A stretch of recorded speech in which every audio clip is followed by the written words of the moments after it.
me demande s'ils vont se décider à planter des arbres et du gazon comme c'était prévu. Tu sais que tu commences à radoter, ma pauvre mère. Tu nous répètes ça tous les matins. Ah, parce que j'arrive pas à me faire à ce décor. Pourquoi, je ne sais pas. Je me dis qu'avec un peu de verdure, ce serait peut-être plus gai. Rue d'Alésia, t'avais pas de verdure non plus. Et on était entassés à 4 dans un logement de 2 pièces. C'est possible. Mais rue d'Alésia, au moins, il y avait des gens. Avec le concierge, avec les locataires, avec les commerçants, on parlait. On se disait bonjour. Ici, nous sommes 20 000, paraît-il, et je connais personne. Et même pas de commerçants. Seulement le supermarché. Et si tu y vas en oubliant de prendre de l'argent comme ça m'est arrivé hier, eh ben, t'as plus qu'à remonter. Ah ben, je vois pas le rapport. Ben si. Quand ça m'arrivait rue d'Alésia, l'épicier me disait « Oh, ça fait rien, Madame Rougier, vous paierez demain. » Eh ben, c'est ça qui me manque. Ici, Madame Rougier, ça n'existe pas. Je suis une fourmi dans une fourmilière comme les autres. Tu n'as qu'à regarder par la fenêtre, tu comprendras. On dirait que Madame Rougier n'est pas de très bonne humeur aujourd'hui. Hein? Pour vous, évidemment, c'est pas pareil. Vous n'êtes pas là de la journée. Et moi, le matin, vous êtes à peine parti que je commence à attendre votre retour, alors. Mais tu n'es pas toute seule en ce moment, petite mère. Il y a Christian. Ah oui, ça c'est vrai, il sert au moins à quelque chose, il tient compagnie à sa mère. Au fait, Catherine, tu rentres déjeuner à midi. C'est samedi aujourd'hui. Non, maman, je vais déjeuner avec Jacqueline. Elle vient me chercher au bureau et cet après-midi, on fera des courses.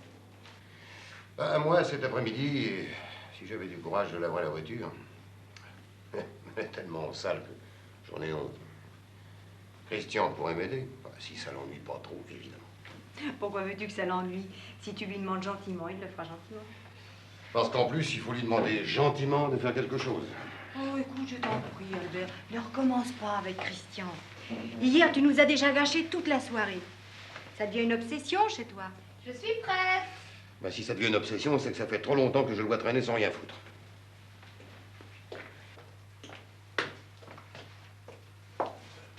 Encore en train de vous disputer à propos de Christian, hein? Ça te choque pas, toi, qu'il soit encore en train de dormir à côté pendant que nous partons travailler? Oh. Je suppose qu'il va se lever à midi. Tu vas lui porter son petit déjeuner au lit. Pourquoi pas? Vous aussi, demain matin, vous aurez votre petit déjeuner au lit. Ah oui, le dimanche. Mais alors lui, c'est tous les jours. La vérité, c'est qu'il est jaloux. Au revoir, maman. Au revoir, ma petite fille.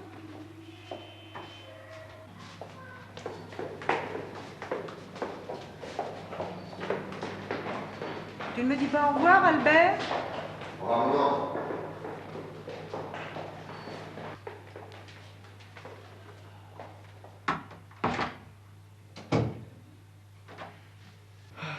Il était encore en train de gueuler après moi. J'ai entendu.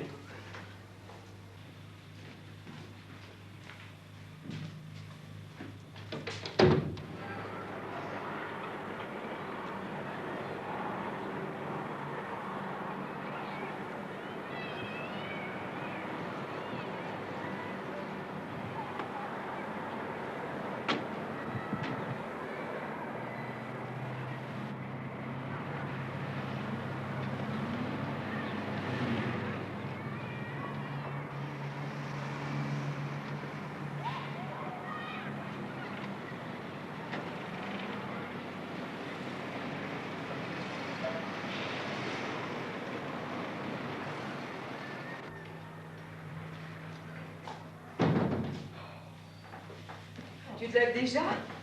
Je n'ai rien à faire, mais vaut mieux que je le fasse de bonne heure. Ça fera plaisir à papa. Je vais te donner ton petit déjeuner. Faut pas en vouloir à ton père, Christian, il se fait habile à ton sujet. Mais je ne lui en veux pas, maman. Mais il m'emmerde à la fin. Je n'aime pas t'entendre parler comme ça, Christian. Je te jure que si je pouvais, j'aurais déjà foutu le camp. Idiot. Pour aller où? Heureusement que je pars dans 6 mois, tiens. La caserne, ce sera sûrement des roses à côté de la maison en ce moment. Tu dis des bêtises, tiens. J'en ai marre de me faire engueuler. Ton père a tort d'être toujours après toi, je suis d'accord. Je n'arrête pas de le lui répéter. Ça sert à rien qu'à vous dresser l'un contre l'autre. Mais il a raison de s'inquiéter. Moi, je te dis rien. Je ne te reproche pas de ne pas travailler en ce moment. Mais je suis inquiète aussi parce que tu n'as pas de métier. Quand tu reviendras du service militaire, il faudra bien que tu travailles. Qu'est-ce que tu feras? J'en sais rien, maman. On verra bien. Je me débrouillerai. Au pire, avec un bac, je pourrais toujours devenir comptable comme papa. Et gagner des nefles en passant mes journées à compter les millions des autres. Mange ton autre tartine, tiens.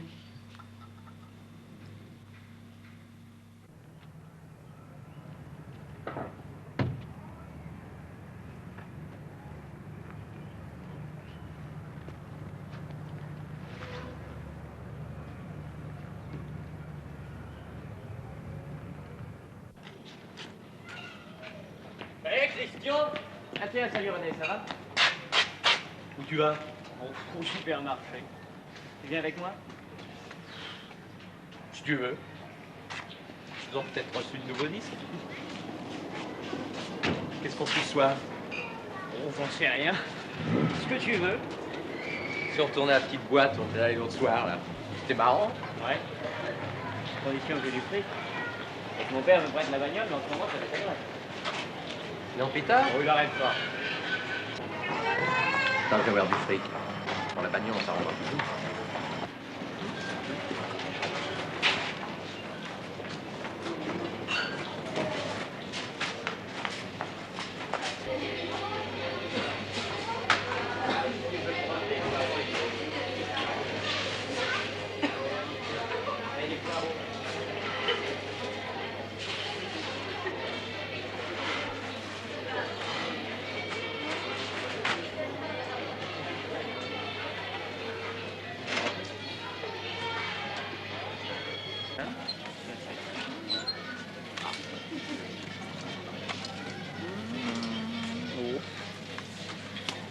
Tiens, t'as vu celui-là?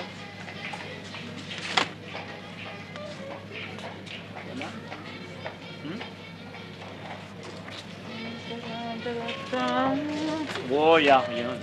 Mais non.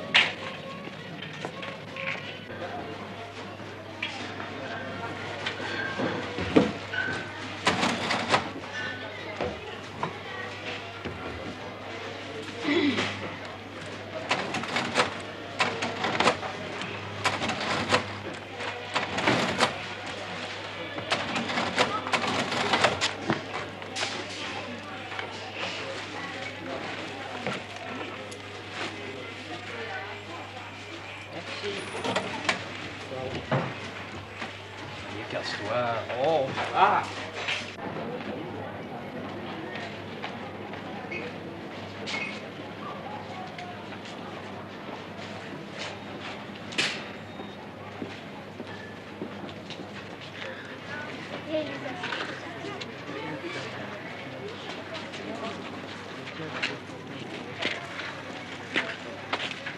Tiens, il y en a un pour toi.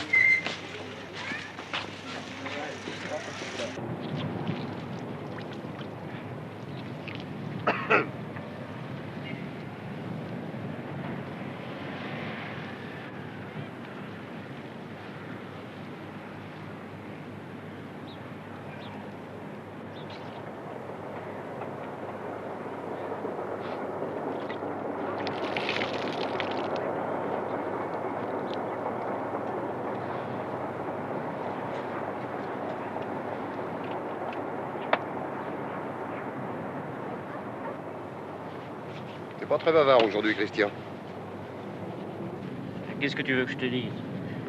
J'ai rien à raconter. Bon. Je crois qu'on a bien travaillé, hein?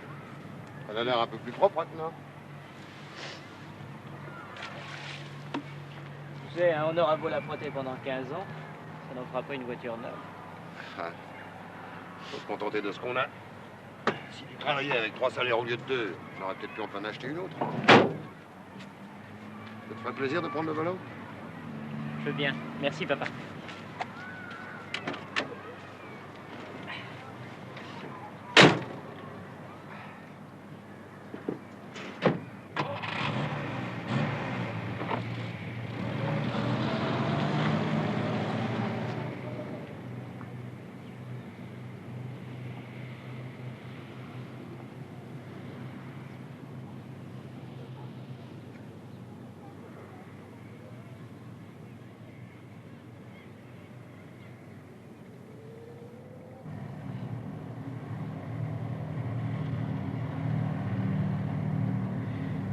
Je me demande où et comment t'as appris à conduire comme ça, toi?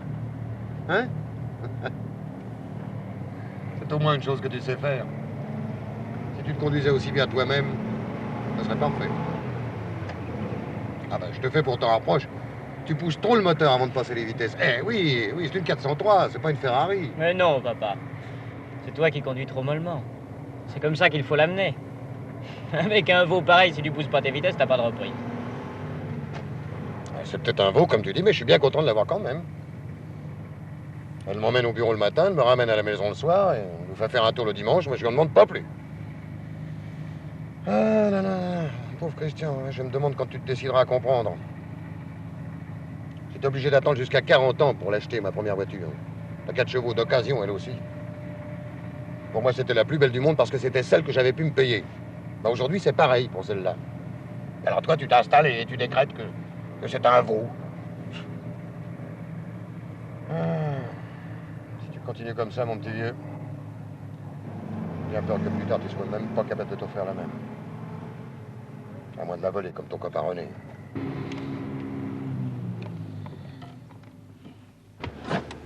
Ça m'aurait étonné que ça finisse pas comme ça. Plus d'une heure sans me faire engueuler, c'était trop beau. Je préfère rentrer à pied. Merci pour la promenade.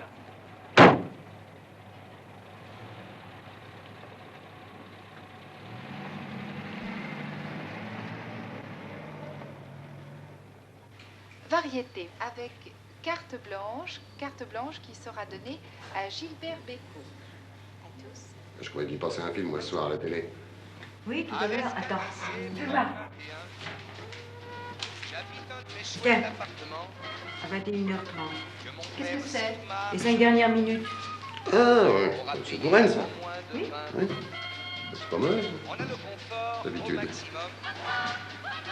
Un ascenseur et une salle de bain. On a la télé, le téléphone et la vue sur Paris. Tu sors Trop loin. et tu voudrais que ta petite sœur chérie te prête encore un peu d'argent, c'est ça? J'ai plus un rond, Catherine. Et puis j'ai pas envie de rester là avec l'autre à côté qui me fait la gueule. Oh, vous faites la gueule tous les deux. Bah, y a de quoi, non? Il m'a encore engueulé cet après-midi. C'est, je te préviens, mon pauvre Coco, que je suis fauchée. Mais ce que tu pourras, ça sera mieux que rien. Je m'en vais. Dimanche Bah, à c'est tout. Tu sais, je peux vraiment pas plus. sur l'aéroport. On voit s'envoler Tu peux me donner tes clés, maman, s'il te plaît? Tu sors Je vais faire un tour. avec ton ami. l'après-midi. Je crois pas que tu feras aussi bien de rester à la maison au lieu de traîner avec ce voyou, là, les autres de son espèce. J'ai envie de prendre l'air. Rien de mal, non? Ah, je me demande à quoi vous pouvez bien occuper vos soirées. Entre chez moi. Et avec quel argent? Voilà la clé. Merci, à maman. 7h-5 tous les matins. Ne rentre pas trop tard. Je te le promets. On prend le métro. Comme on dort encore, se devient. Chacun s'en va vers ses travaux. Quand le soir je retrouve mon lit, j'entends les Boeing chanter là-haut. Je les aime, mes oiseaux. Tu lui as donné de l'argent, bien entendu. Et j'irai les retrouver Hein? bientôt.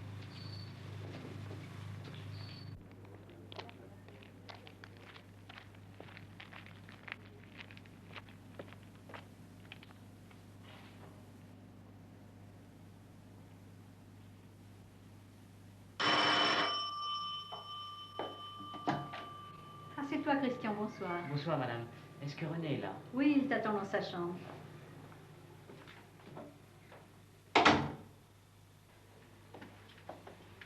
Eh ben, qu'est-ce que tu foutais? Ça fait 1 heure que je t'attends. T'as du fric? 1500 balles.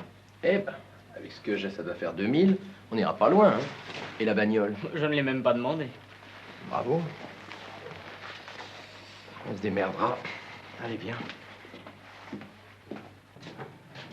S'il te plaît, René, ne rentre pas trop tard. Mais oui, maman. Tu sais, je ne peux plus m'endormir maintenant quand je te sais dehors. J'ai toujours peur qu'il fasse encore des bêtises. Je compte sur toi, Christian. C'est ça, maman. Christian me surveillera. Tu as encore de l'argent? Mais oui, maman, t'inquiète pas.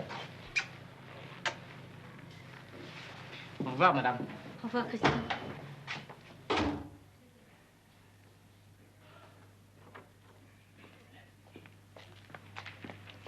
Une cigarette? Ouais. Eh, dis donc, ta mère t'a proposé du fric, pourquoi t'as refusé? Tu rigoles, non? Elle a déjà assez de mal de nous faire bouffer tous les deux. Je suis tout de même pas charrié. Je suis assez grand pour me débrouiller tout seul.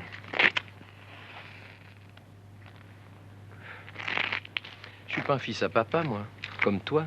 Allez, viens.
Bonsoir, monsieur Beauchard.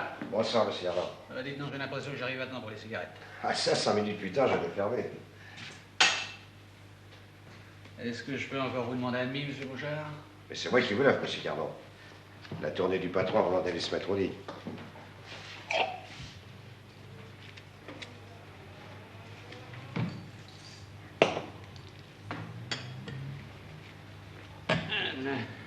À votre santé. À la bonne vôtre.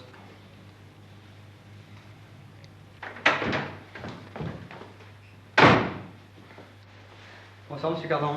Bonsoir, Jacques. Ça y est, c'est fini? Oui, papa. Tout est prêt pour demain. Maman est montée. Tu veux que je le fasse? Non, non, ça va, je le ferai, merci. Tu as les clés de la voiture? Tu veux peut-être une petite avance sur ton salaire? Non, merci, papa. C'est pas la peine, j'ai déjà tapé maman.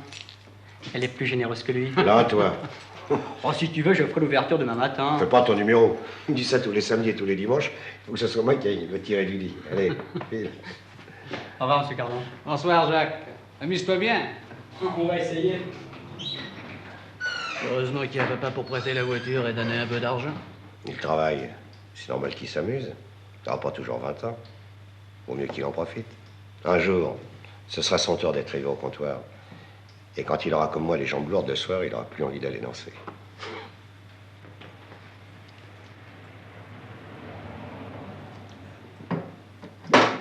Eh bien, je vais vous laisser aller au lit. Allez, bonsoir, monsieur Beauchard. Au revoir, monsieur Cardon. À demain matin pour le tiercé.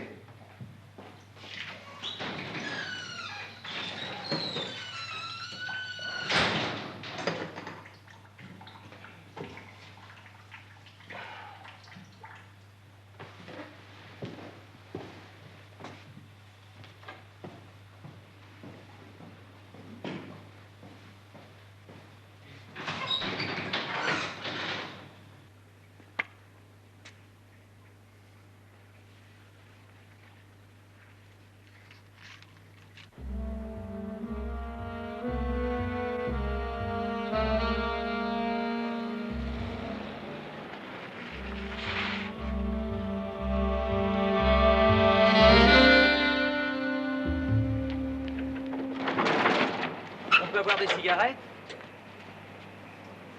Quelle cigarette? Des Lucky.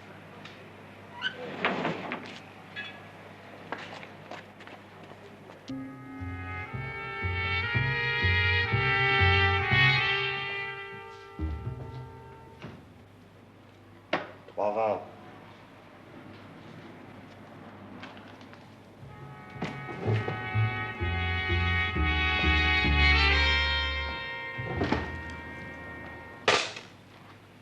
On peut boire quelque chose? Dépêchez-vous parce que je ferme. Un demi? Oui. 2.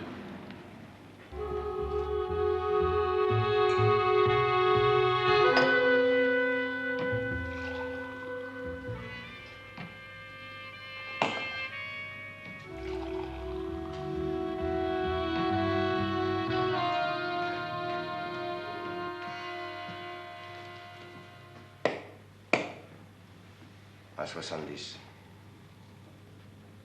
Bah, tu payes?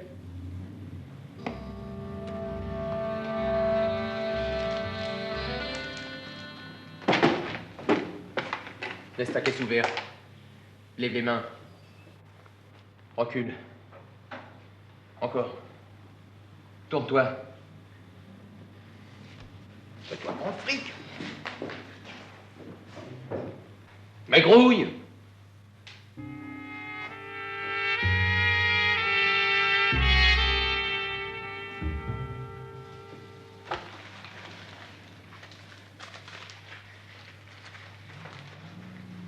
Mais prends tout, nom de Dieu. Il y en a encore?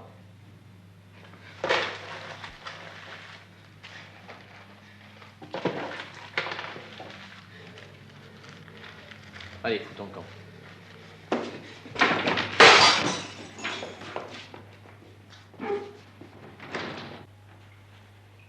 Ça alors.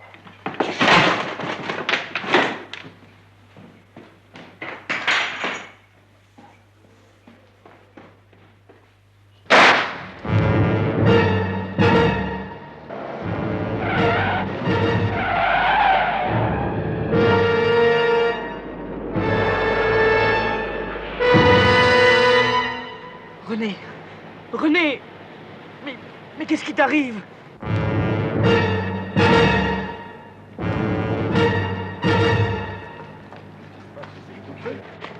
Mais réponds-moi, René! René!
Il a l'air d'être malade. Il y a quelque chose qui va pas, jeune homme? Ça va, monsieur. Ça va, je vous remercie. Ça va bien, je vous assure. Vous êtes sûr? Oui, j'ai l'impression que ça n'est pas bien grave.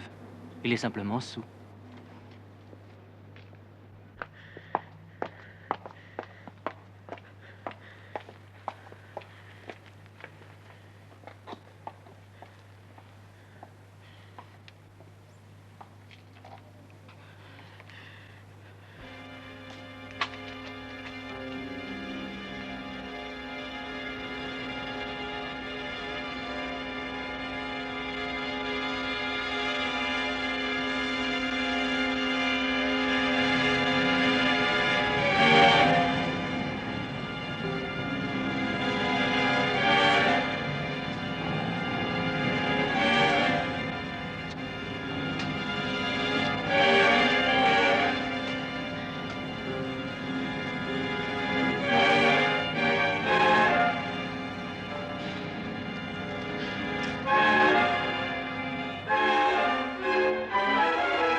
Tu es déjà debout, habillé?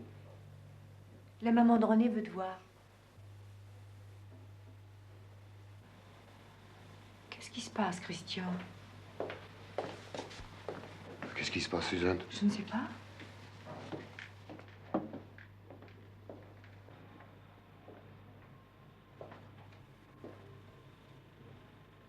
Entrez donc, Madame Moutet.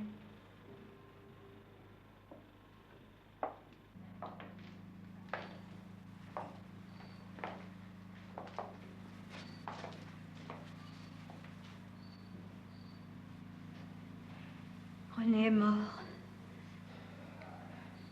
C'est ça que je suis venue t'apprendre, Christian.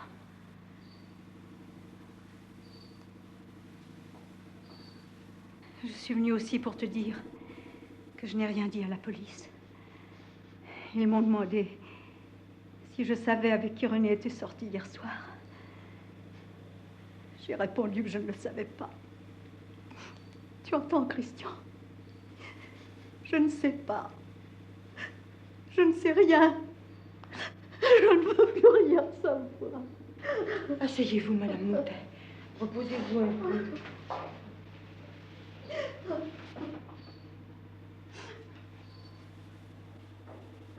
René est mort. La police?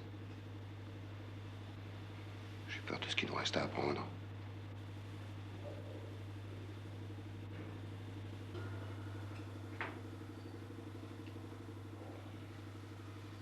Qu'est-ce que vous avez fait, mon petit? Mais quelle bêtise avez-vous faite? Dis-le. On peut peut-être encore t'aider? Oh non, maman. Plus maintenant. Oh, c'est trop tard. Oh oui, c'est trop tard. Pour René. Et pour moi aussi, c'est trop tard. Mais quand vous avez sonné, j'ai cru que c'était déjà la police. Le patron du café m'a vu. Tout le monde sait que René et mon copain, qu'on sortait ensemble. Donc qu'à demander dans la cité, on leur dira.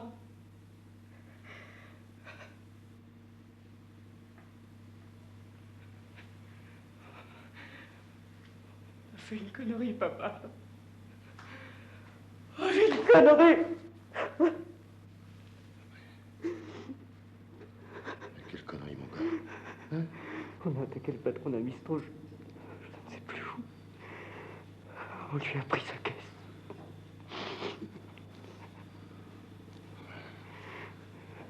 Quand je me faisais du souci à ton sujet, que j'imaginais le pire, je pensais quand même pas à ça. Je craignais que tu sois malheureux, moi. Que tu sois obligé de faire n'importe quoi, comme tant d'autres, pour gagner ta vie. J'avais peur que tu te mettes à boire, que tu deviennes une épave. J'ai jamais imaginé t'attraquer les gens pour leur prendre leur argent. Non, ça, je te voyais pas en prison. Je ne veux pas aller en prison, papa. Fallait y penser avant, mon gars. Qu'est-ce que tu veux que je fasse, moi, maintenant? Hein? Qu'est-ce que tu veux que je fasse? Il ne faut pas qu'il aille en prison, madame. Ils vous prennent un gosse qui fait des bêtises et ils vous rendent un bandit. C'est pour ça que je n'ai rien dit ce matin. Je ne voulais pas qu'un autre garçon de 20 ans aille en prison à cause de moi, à cause de René. À cause d'un scooter volé. Je suis allée le voir, le propriétaire du scooter que René avait volé. Je l'ai supplié, je voulais le rembourser. Il a refusé. Il fallait que René aille en prison pour apprendre à vivre. C'est pour ça qu'il est mort.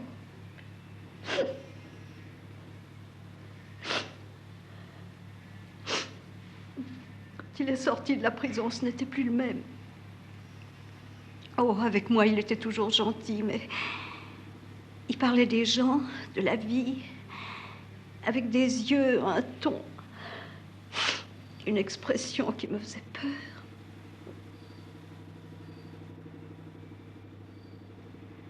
Christian, René qui a eu l'idée.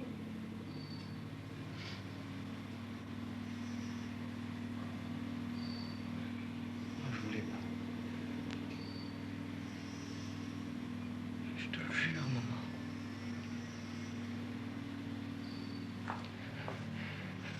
Je lui ai dit...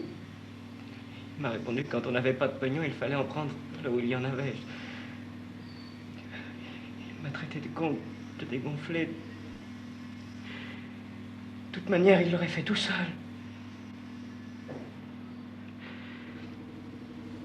Moi, je voulais rentrer à la maison. Je n'ai pas osé le laisser tomber.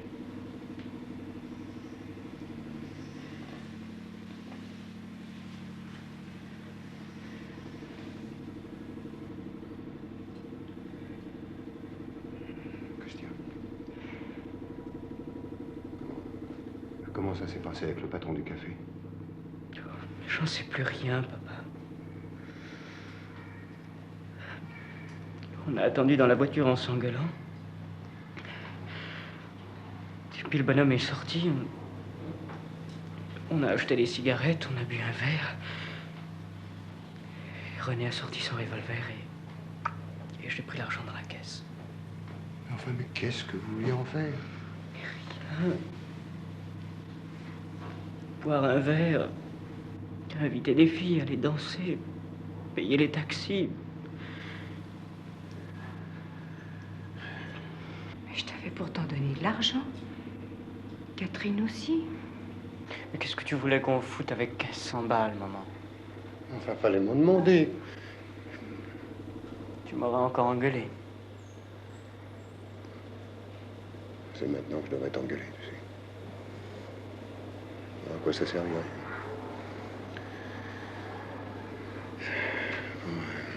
Ce revolver, d'où il sortait? C'est un jouet, papa, qui ressemble à un vrai. Tous les gosses de la cité en ont. René m'avait dit, avec ça, si on se fait piquer, on risque moins.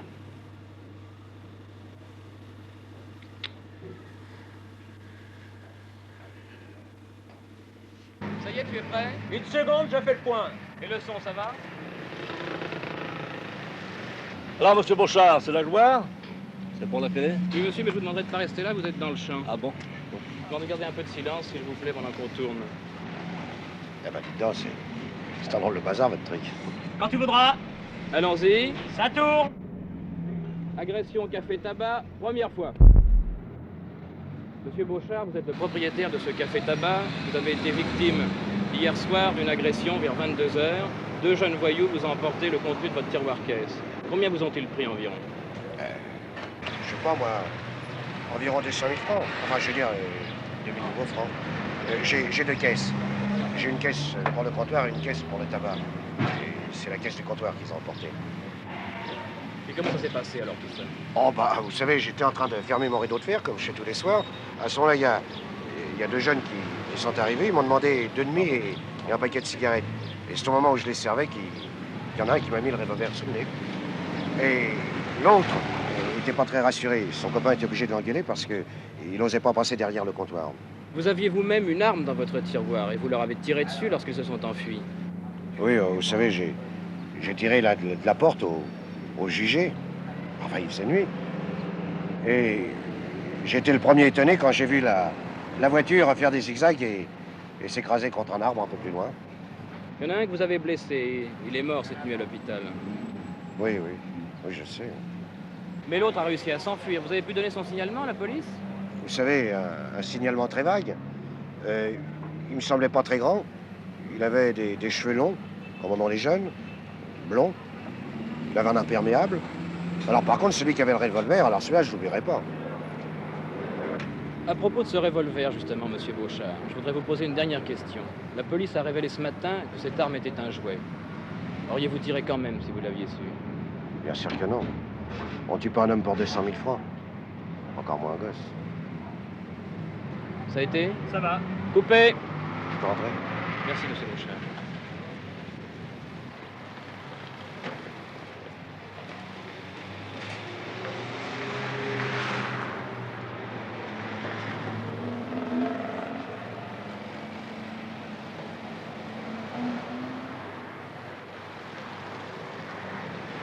Vous êtes bien bon.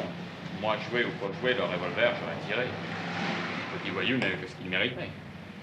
Est-ce que je pourrais vous parler un instant, monsieur? Oui, monsieur. Je vous écoute. Vous êtes journaliste? Oh, non. Je voudrais vous parler seul, monsieur. Si c'est possible. Oui, monsieur.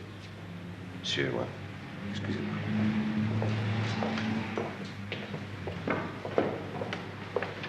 Pardon, monsieur. Asseyez-vous. D'abord, je vais vous rendre ça. Qu'est-ce que c'est, ça? Ce qui vous a été volé hier soir. Vous êtes de la police? On a pu arrêter l'autre? Non, non, non, pas encore, non. Je suis son père. Il m'a tout raconté ce matin, donc je suis venu vous rapporter votre argent pour le conduire au commissariat.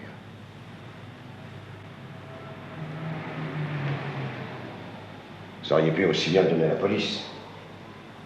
Il l'aurait rendu.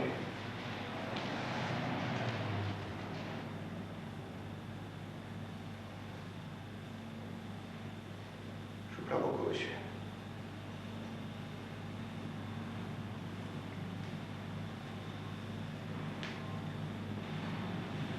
Ça ne doit pas être agréable pour un père de faire ce que vous êtes obligé de faire. Non, en effet. J'aimerais pas être à votre place ni avoir un fils comme le vôtre.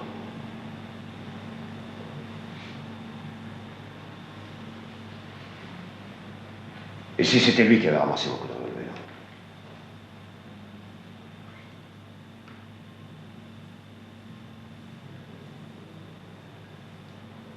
L'autre, vous le connaissiez? Oh, comme ça, à peine. Je n'aimais pas beaucoup que mon fils le fréquente. Je comprends ça. Au commissariat, on m'a dit qu'il avait fait de la prison. Vous savez pourquoi? Un vol de scooter.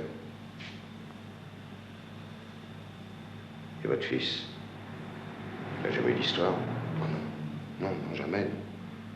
Je comprends pas ce qu'il lui a pris. Il a commencé par l'attaque à main armée. Ça promet. C'est l'autre qui l'a entraîné. Bien sûr. Il est mort, c'est commode. Vous l'avez dit vous-même tout à l'heure. Qu'est-ce que j'ai dit? J'ai dit que mon fils avait pas l'air très rassuré, que son copain l'avait engueulé. C'est vrai. Il n'était pas très à son aise. Si vous l'aviez vu, il n'était pas fier. Bah. Pour son coup d'essai, c'est pas trop mal débrouillé. La prochaine fois, il n'aura plus d'assurance. Je suis sûr qu'il ne recommencera pas. Qu'est-ce que vous en savez? Je suppose qu'hier soir encore, vous auriez pu jurer qu'il était incapable de mettre un revolver sur le ventre de quelqu'un. Dis donc, papa, c'est pire que pour Brigitte Bardot. Il y a encore un journaliste qui te demande. C'est lui qui m'emmerde, ton journaliste. Qu'il attende. Il y a d'autres faits divers, non?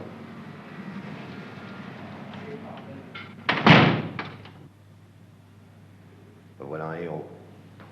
Parce que j'ai tué un petit crétin qui voulait jouer au dur avec un revolver bidon. Malheureusement, le mien n'était pas.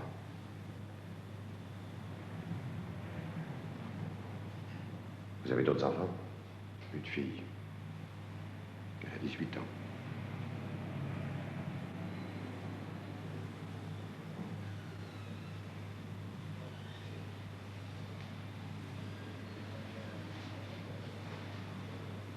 Pourquoi vous êtes venu me voir? À quoi ça nous avance, cette conversation, tous les deux? Je sais bien. Je sais bien que vous avez raison. Mais j'espérais que... Enfin... Non, c'est idiot. C'est idiot, je m'en rends compte, monsieur. Si vous croyez que je vous comprends pas... À votre place, j'aurais probablement fait la même chose. Vous avez l'air d'un brave type. Mais qu'est-ce que je peux faire pour vous? Rien. Ce serait quand même trop commode de faire le con et quand les choses tournent mal, d'envoyer papa pour arranger les choses. Et si l'emploi avait réussi? Vous croyez qu'ils auraient des remords, qu'ils auraient pas envie de recommencer? Qu'est-ce que vous feriez, vous, si mon fils était venu vous mettre un revolver, vrai ou pas, sous le nez? Vous auriez pas envie de le voir en prison pour que ça lui fasse un peu les pieds? La prison n'arrange rien, celui qui est mort en sortait. C'est peut-être raison. Mais c'est pas mon problème. Ça me regarde pas. Je peux rien faire pour vous aider. Je suis ni la police ni la justice. Vous avez pourtant été les deux à la fois cette nuit. Vous avez tiré et le gosse a payé. On peut peut-être penser qu'il a payé pour les deux, non? Croyez pas. Parce que c'est sa mère qui m'a poussé à venir vous voir.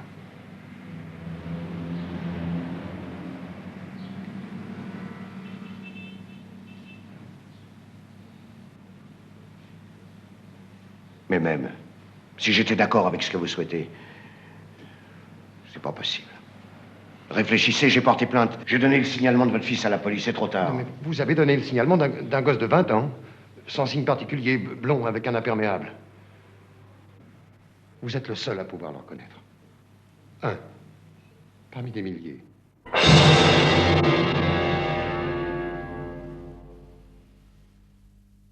Eh bien, ce soir, à la télévision, il n'y aura pas de fin à cette histoire, qui pourtant est une histoire vraie, et qui, dans la réalité, a eu une fin. La fin, ce soir, c'est vous qui allez en décider.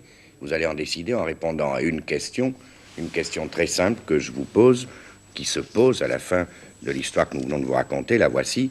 À la place du patron du bistrot, accepteriez-vous, comme le suggère le père, de ne pas reconnaître votre agresseur sous la seule excuse qu'il est encore presque un enfant? À cette question, je vous demande de répondre très simplement par oui ou par non. Nous ne vous demandons pas de commentaires, car SVP va être ce soir très encombré par vos réponses, et pour nous permettre de recueillir le plus de réponses possible, pour nous permettre d'avoir une idée la plus juste, la plus précise possible de l'éventail de l'opinion, il nous faut avoir beaucoup de réponses. Donc, vous décrochez votre téléphone, vous appelez SVP et vous répondez simplement oui ou non. D'ailleurs, je vais me mettre en rapport avec Alain Salmon, qui est à SVP, et qui va vous donner plus précisément que je ne l'ai fait, la manière de vous servir d'SVP. Vous m'entendez, Alain Salmon? Oui, Pierre Dagobe, je vous entends parfaitement, et je voudrais tout d'abord dire aux téléspectateurs qu'ils ne doivent absolument pas hésiter à nous appeler, car la chose est vraiment très facile, vous allez le voir. Tout d'abord, en ce qui concerne les téléspectateurs de Paris, de la Seine ou de l'ancienne Seine-et-Oise qui ont l'automatique, il suffit simplement de composer les 3 lettres SVP sur le cadran. Les téléspectateurs de province qui ont l'automatique doivent, eux, composer le 16, après la tonalité musicale le 1, SVP 11 11. Je répète, le 16, après la tonalité musicale le 1, SVP 11 11. Enfin, les téléspectateurs de province qui n'ont pas l'automatique doivent demander SVP Paris par l'intermédiaire de l'opératrice de l'Inter. Et avant de vous rendre l'antenne, Pierre Desgroupes, je voudrais ajouter que ce soir, plus de 40 standardistes sont mobilisés ici à SVP pour recueillir le verdict des téléspectateurs qui voudront bien nous appeler, et nous souhaitons qu'ils soient très nombreux. Alors voilà, et je vous demande une seule chose, c'est de bien vouloir répéter la question qui est posée aux téléspectateurs ce soir, car plusieurs téléphonent pour dire qu'ils ne l'ont pas compris. Alors je vais répéter la question, notez-la bien. À la place du patron du bistrot, accepteriez-vous de ne pas reconnaître votre agresseur sous la seule excuse qu'il est presque encore un enfant? À cette question, encore une fois, répondez simplement oui ou non, en usant des méthodes que vient de vous décrire Alain Salmon. Cette question, d'ailleurs, je ne la pose pas ce soir qu'à vous, téléspectateurs qui nous regardez, qui nous écoutez en ce moment. Je vais la poser à plusieurs personnalités qui sont réunies dans le studio, qui sont chacune dans sa spécialité des experts dans des domaines que cette histoire que nous avons racontée ce soir intéresse et implique. Je vais vous les présenter. Vous avez d'abord Monsieur Moline, qui est magistrat, juge des enfants au tribunal de la Seine. Maître Cornec, qui est avocat, bien sûr, mais qui est en outre président de la Fédération nationale des associations des parents d'élèves. Monsieur Dubois-Dumay, qui est notre confrère, journaliste. Le révérend père Jaouen, qui est ancien aumônier des prisons de Fresnes et qui, depuis, n'a cessé de consacrer sa vie à la cause de l'enfance délinquante. Et comme ce problème intéresse ce soir beaucoup de monde, comme la question que nous vous posons concerne beaucoup de domaines de l'activité française, eh bien, il concerne aussi quelques ministères. Il y a ici des représentants de 2 ministères. Monsieur Abi, qui représente ici le ministre de la Jeunesse et des Sports, dont il est le directeur de cabinet, et enfin Madame Dromer, qui représente le ministre de la Justice lui-même. Elle est chargée de mission à son cabinet. Alors, Madame et Messieurs, vous avez entendu la question que je posais tout à l'heure aux spectateurs. Je leur ai demandé de répondre par oui ou par non. Je sais que tout à l'heure, vous aurez envie d'expliquer, et vous aurez largement le temps de le faire, votre vote, en quelque sorte, mais je vais vous demander, pour commencer, vous aussi, de me répondre simplement oui ou non. Alors, Madame Dromer, je vais commencer par vous. Je ne rendrai pas l'enfant à sa famille. C'est-à-dire que vous répondez oui. Oui, je reconnaîtrai le garçon. Vous ne reconnaissez pas le garçon? Si, je le reconnais. Ah, si vous le reconnaissez, vous ne le rendez pas à sa famille? Je ne le rends pas à sa famille. Vous voulez dire que vous l'envoyez en prison? Non, je ne pense pas. Vous avez dit que nous nous expliquerions plus tard Bien. de notre... Je crois que vous échapperez difficilement à ce dilemme. Enfin, continuons. Monsieur Abi, vous répondez là. Je crois aussi que le problème du référendum dans ce cas particulier est difficile parce que le oui ou le non ont besoin d'être explicités. Et on a toujours besoin d'expliciter un vote. Dans le cas particulier, je pense que personnellement, je serais sentimentalement tenté de dire que je ne reconnais pas l'enfant. Je pense que dans la situation qui nous a été présentée, le cafetier sera obligé de le reconnaître. Donc, vous répondez non? Alors, je réponds non. Plutôt non. Plutôt non. Le révérend Père Jaouen, mon père, je vous demande votre réponse. Dans la situation actuelle, moi, je réponds oui, je ne reconnaîtrai pas le gosse. Monsieur Dubois-Dumay. Alors, je crois que je répondrai plutôt non, parce qu'effectivement, enfin, nous allons nous expliquer, mais je crois qu'il ne peut pas faire autrement.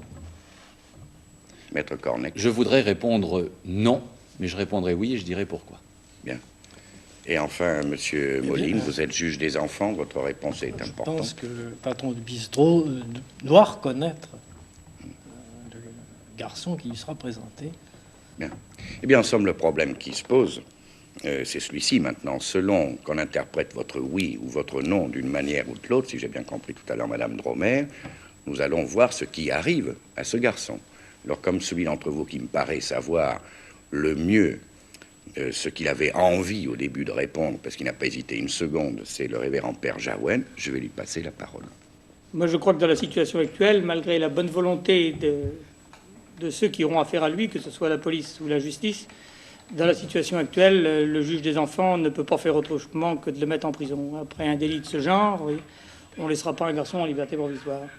Et quand on sait ce que c'est que la prison, non seulement la prison le jour, mais même la prison la nuit, on ne met pas un gosse en prison. Puis je vous demandais ce que c'est que la prison, mon père, vous le savez mieux que moi. Je crois que pour savoir ce que c'est que la prison, il n'y a qu'une solution, il faut y aller. Tout le reste, c'est du roman. Il faut le vivre. Et quand on n'a que 16, 17 ans, 18 ans,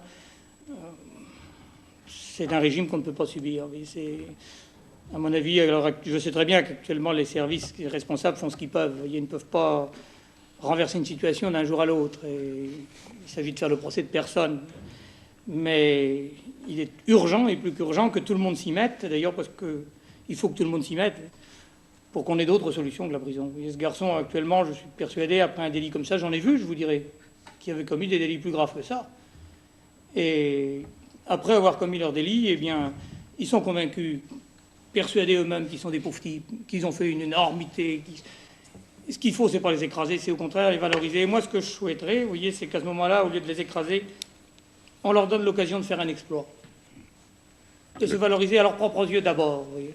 Quel exploit, par exemple? Ah, alors là, il faudra un peu d'imagination, mais les adultes manquent d'imagination. Vous semblez pas en manquer, mon père. Alors là, je dirais que j'essaie, moi, à mon échelle, de faire ce que je peux, mais je peux pas grand-chose. Mais enfin, il faudrait s'organiser, mais je crois qu'on ne peut pas non plus demander à la justice de tout faire. C'est une erreur. C'est un problème qui touche la jeunesse dans son ensemble, c'est un problème énorme, oui. Et la justice ne peut pas, elle seule, résoudre ces situations-là. Oui. Il faudrait une collaboration étroite et amicale, vous voyez, des différents services intéressés, y compris d'ailleurs, je regrette de ne pas avoir de représentants là, oui, mais même à l'occasion de l'armée. Et il y a certainement des possibilités du genre chantier de jeunesse ou autre, dans un esprit dynamique qui pourrait s'envisager. Malheureusement, personnellement, depuis 15 ans, je ne vois rien apparaître.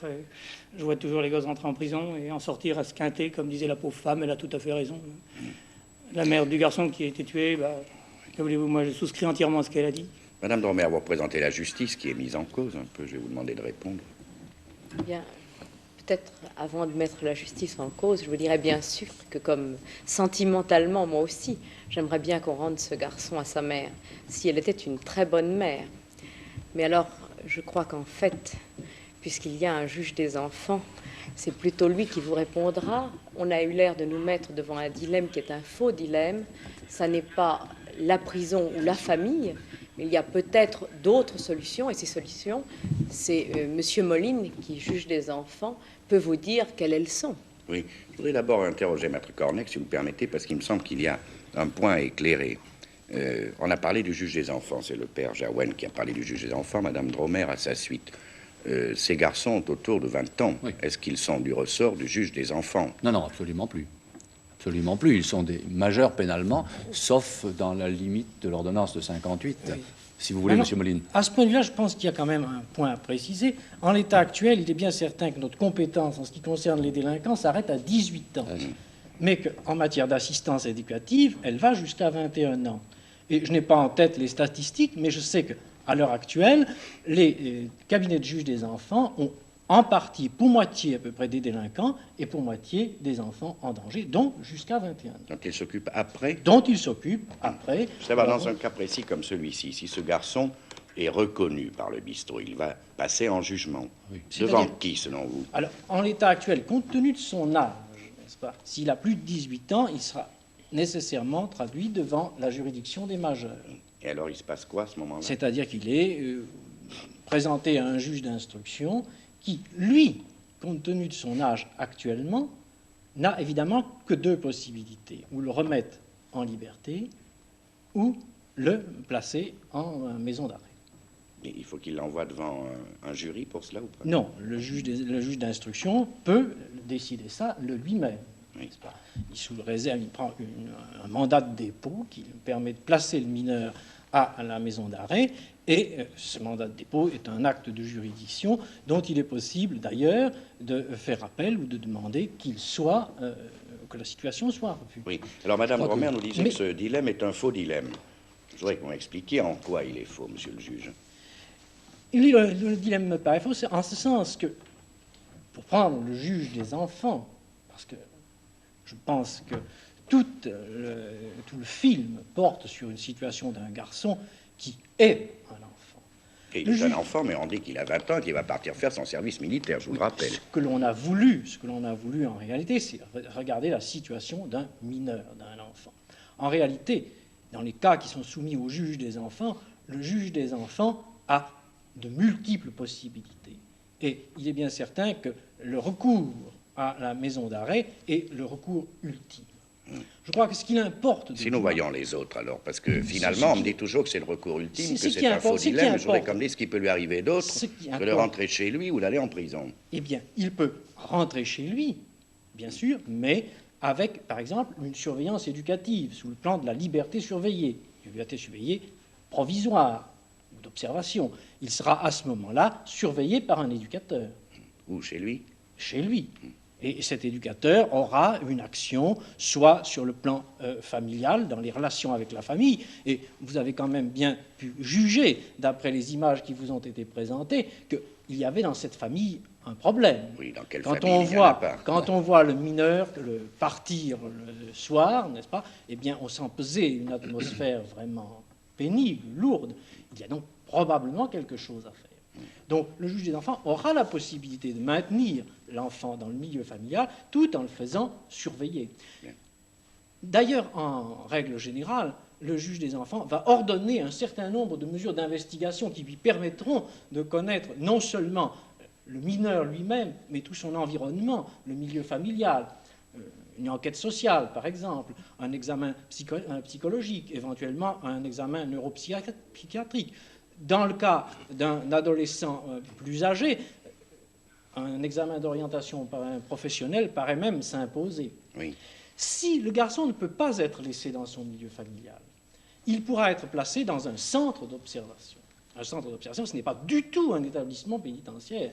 C'est un centre de l'éducation surveillée dans lequel on va, pendant une période de 3 à 6 mois, procéder à tous ces examens, enquête sociale qui sera effectuée dans le milieu familial, examen psychiatrique, examen psychologique et surtout étude du comportement du garçon ou de la fille, puisqu'il y a également des centres d'observation pour filles, dans sa vie de tous les jours, soit en groupe, soit en classe, soit à l'atelier. Bien, ça c'est ce que peut éventuellement décider le juge des enfants. Je voudrais rendre la parole une seconde au père Jaouen, parce que on vient de nous décrire, par la voix du juge des enfants, un avenir qui paraît assez acceptable et possible pour ce garçon, avec beaucoup de garanties, des psychologues, nous a-t-on dit, des éducateurs, peut-être des psychanalystes, qui sait, des centres d'orientation qui ne sont pas tout à fait des prisons.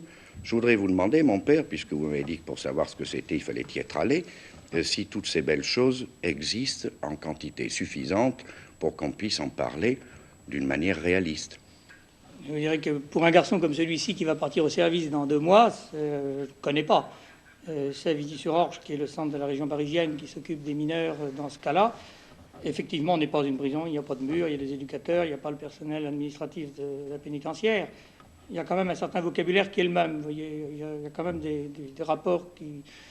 Enfin, on n'est pas totalement étranger. Et à la prison, quand on arrive de Savigny, on est déjà un peu adapté. Mais ça n'empêche que ce n'est pas une prison. C'est pas du tout ce que... On ne me fasse pas dire ce que je ne dis pas. Mais pour ce garçon de 20 ans, il n'ira pas à Savigny. Et il n'ira... Moi, je vous dirais que... Il y aura quoi? Avec l'expérience pratique, je verrai ce garçon là ce soir venir me trouver en me disant qu'est-ce que je fais. Parce qu'à l'occasion, ça m'arrive assez souvent d'en voir qui viennent me dire qu'est-ce que je fais. Est-ce que je vais me constituer prisonnier? Est-ce que je vais trouver un avocat? Qu'est-ce que je fais? Qu'est-ce que je vais faire? Je lui dirais, mon vieux, il faut être réaliste. Tu vas, bon, si tu veux, tu vas aller trouver un avocat. Si tu es sûr d'être fait, si tu es sûr d'être cuit, vaut mieux que tu aies l'initiative du geste. Bon, eh bien, on va trouver un avocat. Mais fais ta valise. Il faut pas compter, faut pas croire au Père Noël. Tu vas pas coucher chez toi. Tu vas pas coucher chez toi ce soir. Ça, c'est pas pensable. Après un hold-up à main armée sur un café tabac, c'est pas pensable actuellement. Et d'ailleurs, certaines gens qui écoutent sont tout à fait d'accord pour se dire c'est pas possible de laisser un garçon comme ça dehors. Je suis d'ailleurs tout à fait d'accord pour pas laisser ce garçon dehors. Et je suis tout à fait d'accord même pour pas le laisser chez lui. Mais ce que je souhaiterais, c'est qu'on puisse le mettre ailleurs. Et c'est cet ailleurs dont il faudrait qu'il soit question. Maître Cornec. Moi, je voudrais qu'on pose la question à ces messieurs et dames de la justice et de la jeunesse et des sports. Est-ce que, sérieusement, ils pensent qu'à l'heure actuelle, les mesures d'assistance éducative dont parlait M. Moline à l'instant peuvent être appliquées à l'échelle où on voudrait les appliquer? Car si je vous ai bien suivi... C'est la question que je posais. Si je vous ai bien suivi, pour ce garçon qui s'appelle Christian et qui a 20 ans, il y a un conflit familial. Un conflit familial qui est celui qu'on trouve dans 8 familles sur 10 à un moment quelconque de l'adolescence des enfants. Il y a un conflit familial, mais parce qu'il y a un conflit familial, vous dites, avant qu'il sorte et qu'il vole la voiture, il y avait la possibilité, pour moi, juge des enfants, d'appliquer les principes de l'assistance éducative. C'est vrai dans les textes, mais dans les faits. Est-ce que vous vous imaginez que vous avez la possibilité, alors que vous êtes, vous, juge des enfants, avec toute votre bonne volonté, complètement débordé par tout ce qui vous incombe déjà, est-ce que vous avez la possibilité de prendre en charge cet énorme ensemble que nous avons vu là, qui a 20 000 habitants, est-ce que vous avez la possibilité de les prendre en charge et de sonder les reins et les cœurs de chaque famille et de dire là, il y a une petite fille de 17 ans qui ne travaille pas comme elle devrait travailler, on va la prendre au microscope et la regarder. Est-ce que vous avez sérieusement, à l'heure actuelle, cette possibilité? On a quand même beaucoup de possibilités. Et il est certain, je vous l'ai indiqué, que dans le cadre de nos secteurs de justice tels qu'ils sont actuellement, eh bien, on a quand même un certain nombre qu'il ne faut pas négliger. Alors, dire qu'on peut répondre à tous les besoins, je ne le pense pas. Il y a évidemment un gros effort à faire et chaque fois que nous sommes amenés à poser ce problème, nous invoquons évidemment cette pénurie d'équipements qui nous frappe. Mais il faut quand même constater que de gros efforts et de gros progrès ont été effectués au cours des dernières années. Non, mais je ne le nie pas, mais est-ce qu'on peut parler chiffres? Est-ce que vous pouvez nous dire, pour un de vos secteurs, quelle est la population concernée et quel est le personnel dont vous disposez? Alors, écoutez, je vais vous donner un exemple pratique. J'ai personnellement un secteur de banlieue qui comporte à peu près 525 000 habitants, pour lequel j'ai quand même un certain nombre de services et de foyers même. J'ai des délégués à la liberté surveillée, j'ai un service social qui comprend un certain nombre d'assistantes sociales. Évidemment, il y en a 6 actuellement. Il en faudrait beaucoup plus, mais c'est déjà... 6 assistantes sociales pour 100 000 familles. 100 000 familles à peu près. J'ai également, mais attention, j'ai également un centre d'orientation et d'action éducative dans lequel il y a également d'autres assistantes sociales. Comprenez-moi, je ne vous mets pas en accusation, oui, non. Je suis navré de cette situation. Sur une enquête, disons. Mais il y a également, dans ce centre d'orientation et d'action éducative, un certain nombre d'éducateurs et d'éducatrices. Oui. Actuellement, il y a quand même, je n'ai pas le chiffre exact en tête, mais il y a quand même plus de 500 garçons et filles qui font l'objet de mesures d'assistance éducative en milieu ouvert ou de liberté surveillée, ce qui quand même est un chiffre important. Il y a quand même également, toujours dans le cadre d'un secteur, et ce n'est qu'un secteur parmi les 14 secteurs parisiens, il y a également un foyer dans lequel on peut recevoir un certain nombre de garçons. C'est un foyer qui, actuellement, peut recevoir une trentaine de garçons. Mais il y a également d'autres établissements de rééducation. Il faut bien penser que c'est un ensemble, n'est-ce pas, et qu'on ne peut pas parler raisonnablement, si vous voulez, d'un secteur déterminé quand on évoque ce problème. Et je pense qu'il est quand même très important de dire, et là je pense que ce serait quand même davantage aux représentants directs du ministère d'expliquer que l'accrochement, si on peut dire, de l'éducation surveillée au plan d'équipement sanitaire et social nous a déjà apporté pas mal et doit, dans les années qui viennent, nous apporter beaucoup plus, puisqu'on a prévu, je crois, à la fin du plan d'équipement actuellement, un équipement utile de base pour à peu près tous les secteurs. Monsieur de Bois-Dumais, vous êtes journaliste, vous êtes catholique, et cependant vous avez répondu non, c'est-à-dire que vous n'avez pas fait la même réponse que votre voisin, le père Jaouen. Je vais vous demander de m'expliquer pourquoi. Oui, eh bien, je pense qu'il faut reprendre le cas précis de Christian, et peut-être que je suis un peu naïf, mais enfin, il me semble que son cas n'est pas grave et qu'on est en train de l'augmenter énormément. Si j'étais pour ma part le juge d'enfant, dans un cas comme celui-ci, certainement je le renverrai chez lui. Enfin, je n'imagine pas, peut-être ai-je tort encore une fois, mais je n'imagine pas qu'on puisse l'envoyer en prison.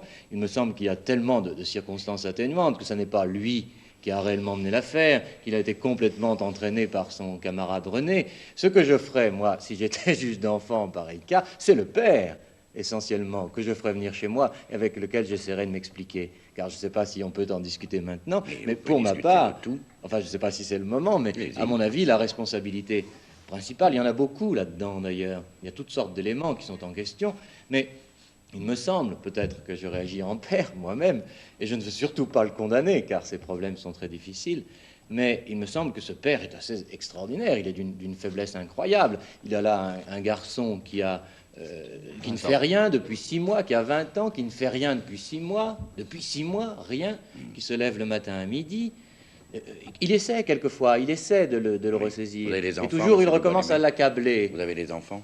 Oui, j'ai des enfants, oui. Quel âge? J'en ai de 14 à 23 ans. Oui. Peut-être qu'il n'est pas tellement facile, quelquefois, pour un père de famille de mais faire pas du quelque tout. chose. Mes enfants, sans doute, regardent l'émission. Je ne veux pas avoir l'air de faire le malin. Je ne veux pas avoir l'air de faire le malin. Forcément, on pense aux siens, vous pensez bien. Mais ce père, vraiment, me paraît d'une faiblesse extraordinaire.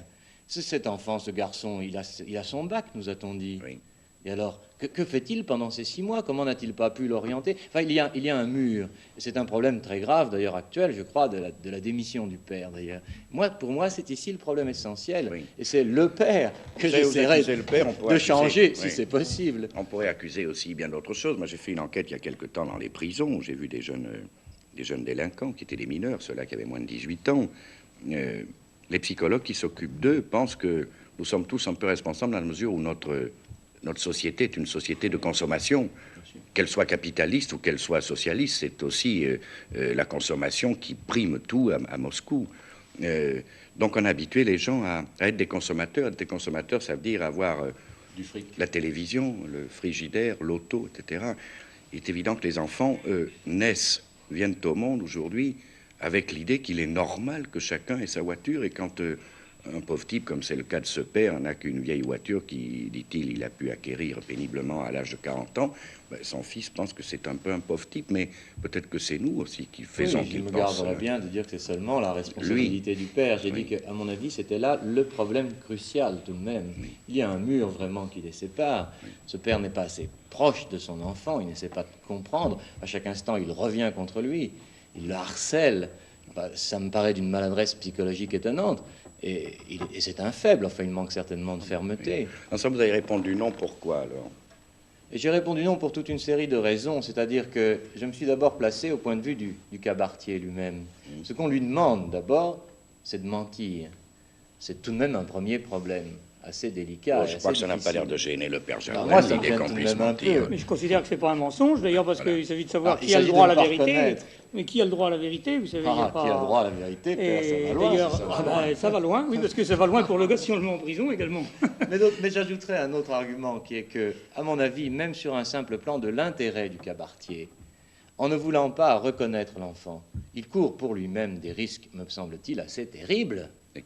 Lesquels? C'est que l'enfant sera probablement interrogé quand même. On sait bien qu'il était dans le quartier, qu'il était ami de ce garçon, que c'est une voiture qui a été prise au bas de la maison elle-même. Il me paraît invraisemblable que le garçon ne soit pas à un moment ou à l'autre interrogé. Oui. Tiendra-t-il le coup?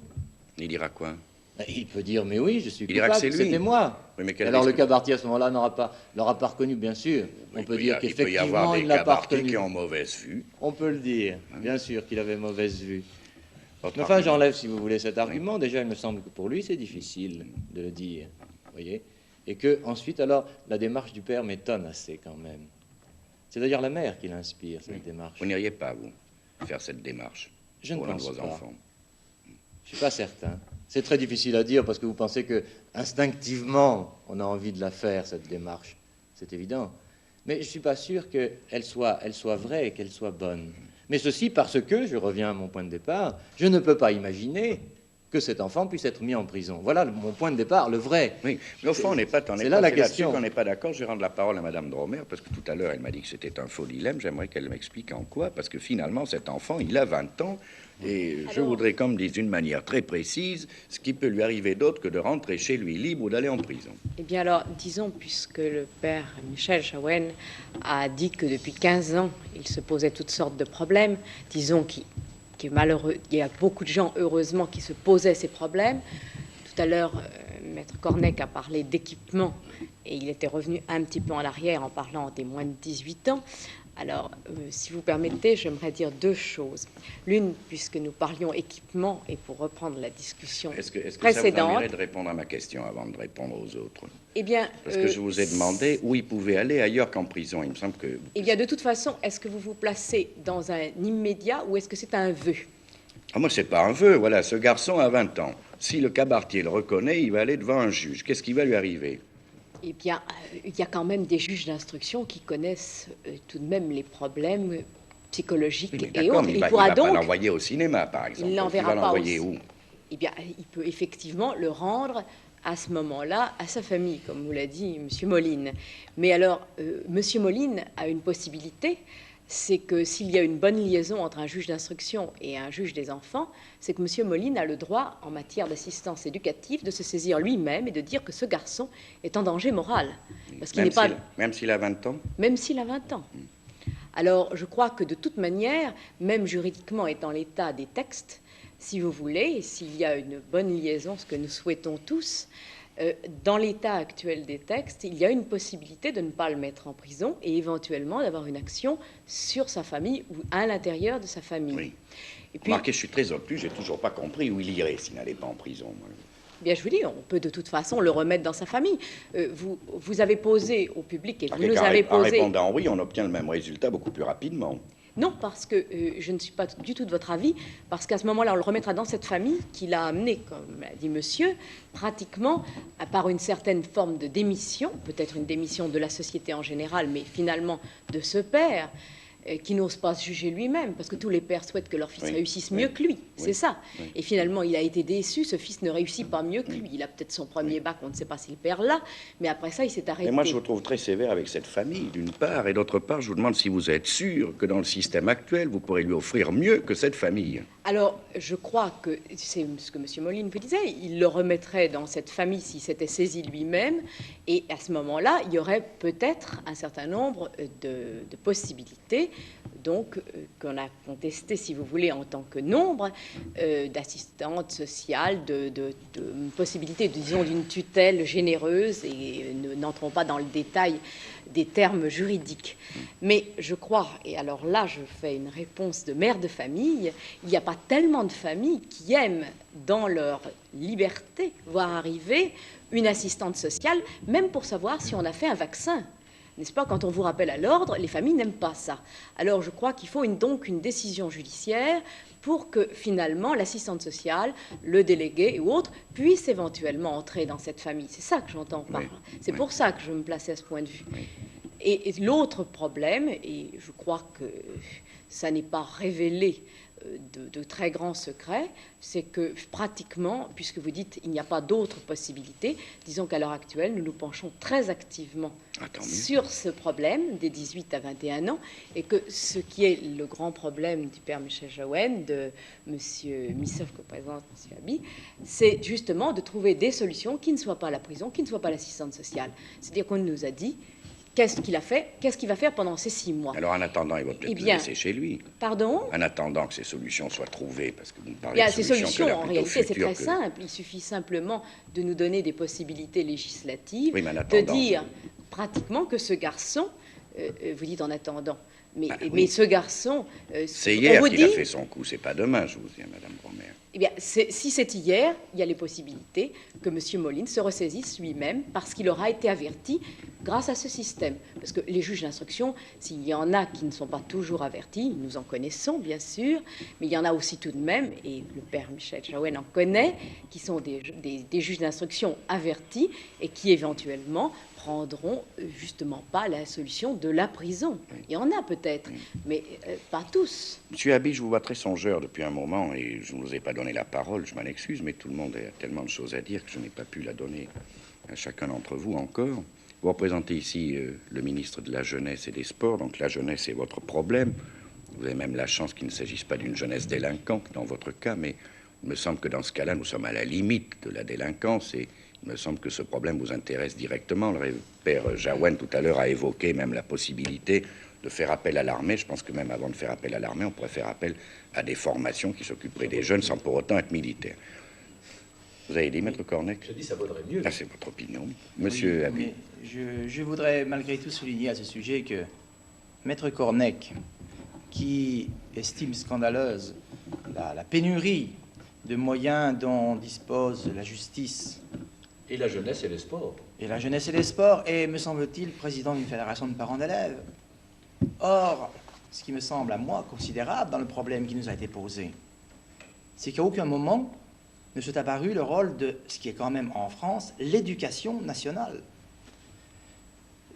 Cette éducation nationale je n'ai pas encore parlé. Je demande tout à l'heure à pouvoir m'expliquer. Si mes connaissances sont exactes, pas loin de 500 000 éducateurs. On nous présente un garçon qui est bachelier, qui a passé par conséquent par le cycle complet de formation, le meilleur dont nous disposions à ce niveau, et on prétend que bien des pays étrangers nous l'envient même.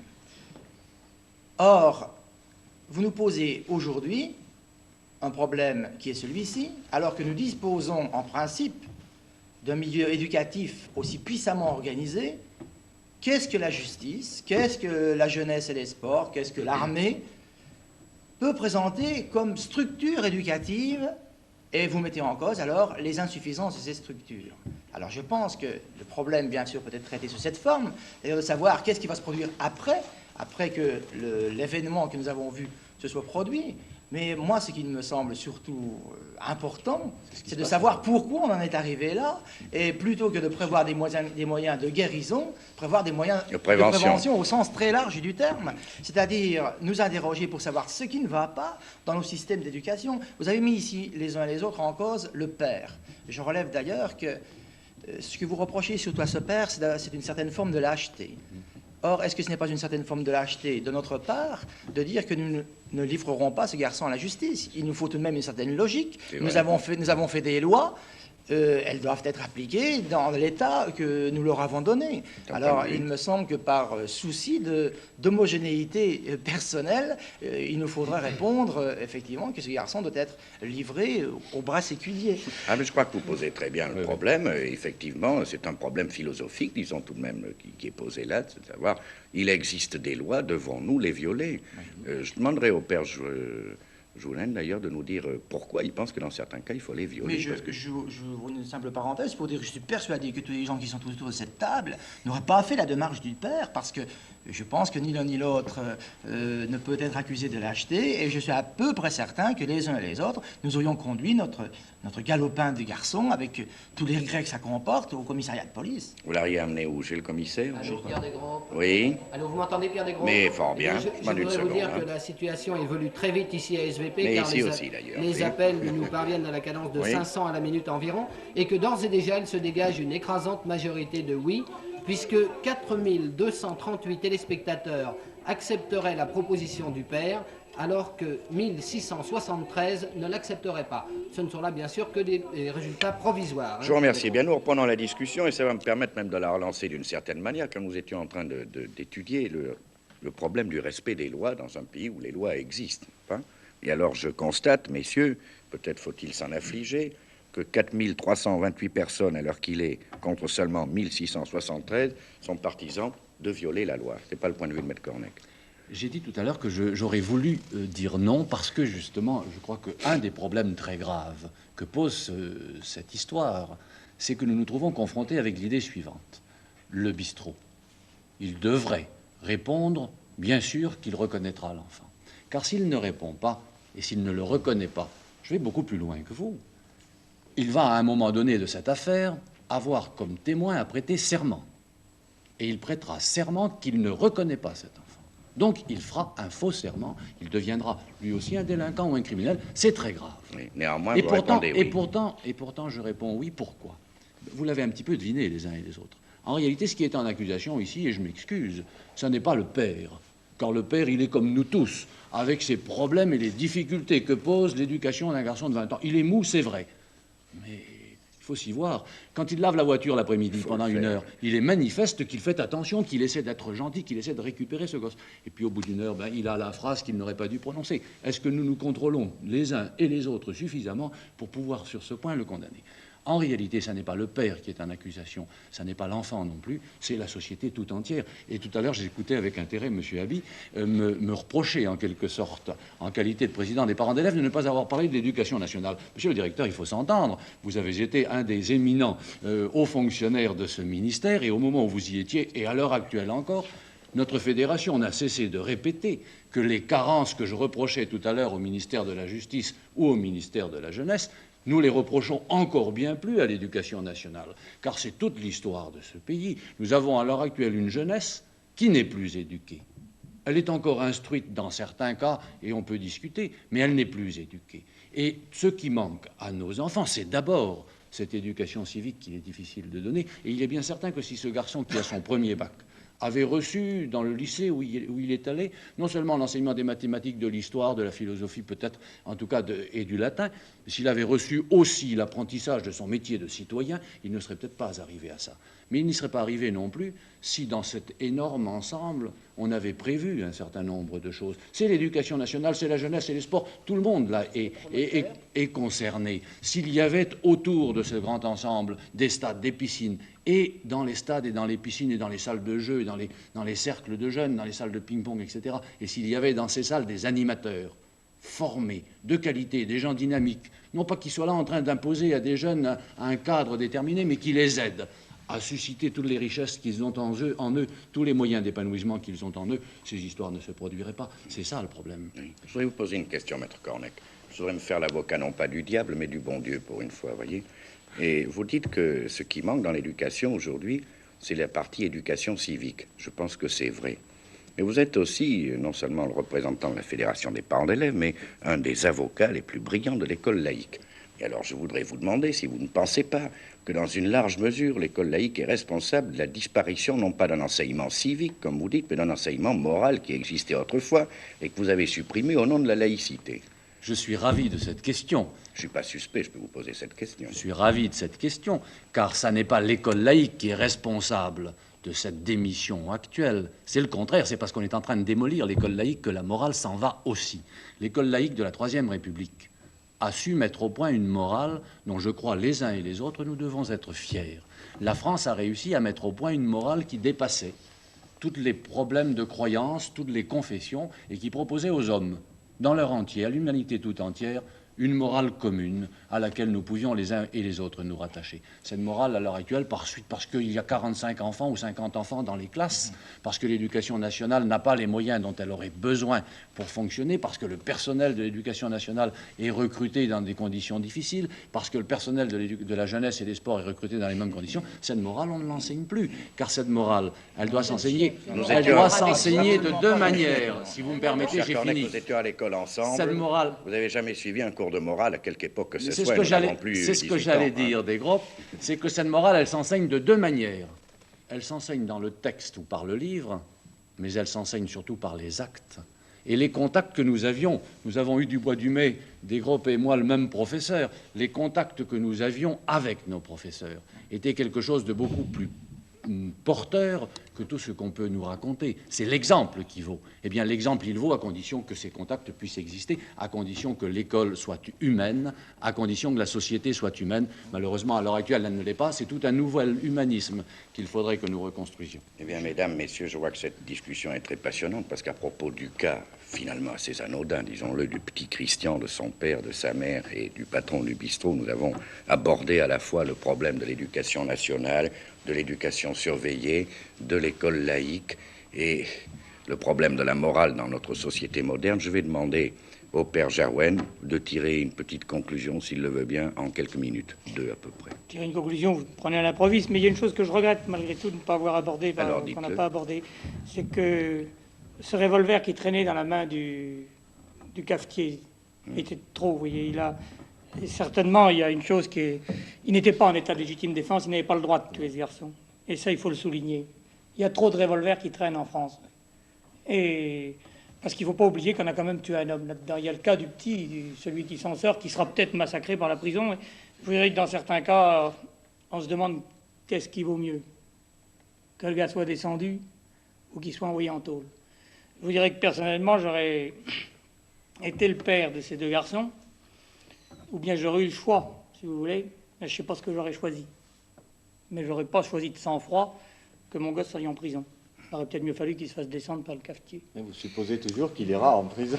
Eh bien, je vous remercie. Le père Jaouen dit qu'il ne sait pas lui-même ce qu'il aurait choisi. Il a tout de même répondu oui tout à l'heure. Et je vais demander maintenant que soit rendu le verdict populaire en appelant SVP, qui doit pouvoir me fournir des chiffres plus importants que ceux de tout à l'heure. Absolument, Pierre Desgroupes. Et là encore, écrasante majorité de oui, puisque sur un peu plus de 7500 verdicts que nous avons recueillis ce soir, 5467 oui contre 2146 non. Et là encore, ce sont des résultats provisoires, car on continue de nous appeler énormément ce soir à SVP. Eh bien, nous allons arrêter ici l'émission sur ces deux chiffres. Je vous rappelle que la question que j'ai posée à la suite de l'histoire que nous vous contions tout à l'heure était celle-ci. À la place du patron du bistrot, auriez-vous accepté, comme le demandait le père, de ne pas reconnaître votre agresseur sous la seule excuse qu'il était encore presque un enfant? Eh bien, à cette question qui a beaucoup divisé ce soir nos experts, 5467 personnes ont répondu oui et 2146 ont répondu non. Qui a eu raison et qui a tort? Eh bien, il est encore temps pour chacun d'entre vous d'en décider.